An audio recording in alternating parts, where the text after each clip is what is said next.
Штрајк на контролорите за летање нема да има. Судот денес донесе решение со кое привремено се забранува одржувањето на штрајкот, иако по тужбата поднесена од МНАВ не било одржано ниту едно рочиште.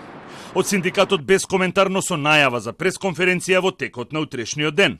Од Граѓанскиот суд за Телма соопштија дека по разгледувањето на тужбата и доказите поднесени од тужителот МНАВ утврдиле дека не биле исцрпени сите законски процедури пред стапување во штрајк, како и дека струковиот синдикат на контролори на летање не може да закаже штрајк во име на независниот синдикат на сообраќај и врски.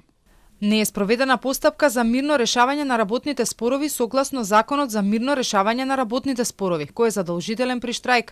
Нема конкретни барања од работен однос како заштита на работнички права и еден од тужените, струковиот синдикат, како подружница на независниот синдикат, нема правен легитимитет, а презема права и обврски во име на друг. Ова се причините поради кои е утврдено дека штрајкот е спротивен на сите законски прописи и затоа судот го забранил да се организира и спроведе. За фактот дека првото рочиште е закажано за утре, а решението е донесено без воопшто да се одржи и синдикатите да ги презентираат сите аргументи, од судот тврдат дека решението за привремената мерка и одлуката за одлагање на рочиштето било донесено, бидејќи синдикатите избегнувале достава на поканата.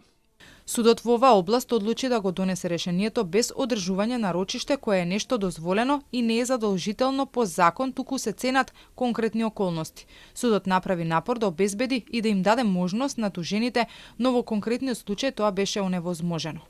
Од синдикатот на МНАВ за Телма брифираа дека се зачудени како е донесено решението за привремена забрана на штрајк без да почне судскиот процес, а тужбата од МНАВ била доставена од адвокатската канцеларија на државната компанија и тие се подготвувале утре на закажаното па откажано рочиште да ги презентираат своите аргументи пред судот. Сите детали најавија дека ќе ги соопштат утре. Генералниот штрајк го најави струковиот синдикат на контролори на летање и требаше да се одржи на 20 и 24 октомври, да трае 5 часа, од 10 до 15 часот, период во кој македонското небо требаше да биде затворено за сообраќај. Како дел од причините за штрајкот, односно барања наведоа запирање на партиски вработувања, нови огласи за стручен кадар и ангажирање независна агенција за анализа на потребите.